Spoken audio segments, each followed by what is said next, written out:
Good morning, everyone. Today, I, Dr. Neha Ronald William, will going to teach you about arterial system. Before we continue arterial system, I need to show you the diagram.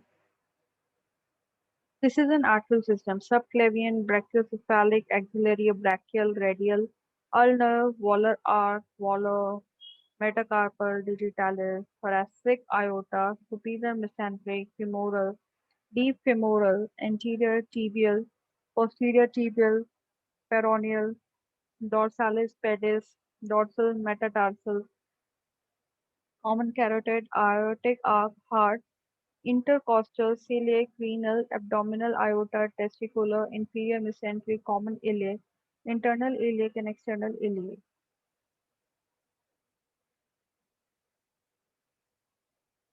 So, arterial system, the main artery arising from the left ventricle is the aorta. It forms an arc and turns downward and backward.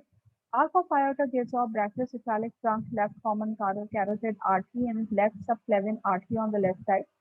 Brachiocephalic trunk divides into two, right common carotid artery and right subclavian artery on the right side. Two common carotid arteries divide into external and internal carotid arteries. External carotid arteries divide into external and internal carotid arteries. External carotid arteries supply the blood to the thyroid gland, tongue, throat, face, ear, scalp, and dura mater. Internal carotid arteries supply the blood to the brain, eyes, forehead, and nose. The subclavian arteries supply the blood to the upper limb. The subclavian arteries continue as axillary artery in axilla and brachial artery in upper arm. The brachial artery divide into ulnar and radial artery. These arteries pass down to palm and form palmar arch, which gives out digital arteries to supply blood to the finger. The subclavian artery before passing into axilla gives off a major branch to the brain called vertebral artery. Two vertebral arteries of each side which right to left internal carotid artery to form an arterial circle at the base of the brain called the circle of Willis.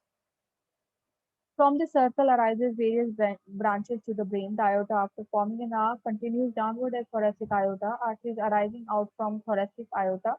Arteries arising out from thoracic aorta in the chest region are intercostal, supplying to intercostal, pectoral, and abdominal muscle; phrenic, supplying to diaphragm; pericardial, supplying to pericardial; bronchial, supplying to bronchial and lung; esophageal, supplying to esophageal. After passing through abdomen, the aorta, now called abdomen aorta, as it lies in the abdominal cavity, gives off various branches supplying blood to respective region. Various branches of abdominal aorta are colic, supplying blood to liver, hepatic artery, stomach, gastric artery, and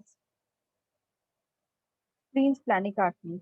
Superior mesenteric to small and large intestine, suprarenal artery supplying blood to adrenal gland, renal artery supplying blood to kidney, gonad supplying blood to testes and ovary. Inferior mesenteric supplying to some parts of large intestine, lumbar supplying spinal cord and their meninges, and sacral to sacrum and coccyx. The abdominal aorta at the end of abdominal region is divided into two common iliacs that pass downward into the lower limb to give rise to internal iliac and external iliac. Internal iliac supply to urinary bladder, uterus. External iliac run downward as femoral artery in thigh and popliteal artery in popliteal region. The popliteal artery is divided into anterior tibial artery and posterior tibial artery and supply the blood to lower part of the lower limb. These arteries also give pedis arteries and plantar arteries to supply the blood to the foot.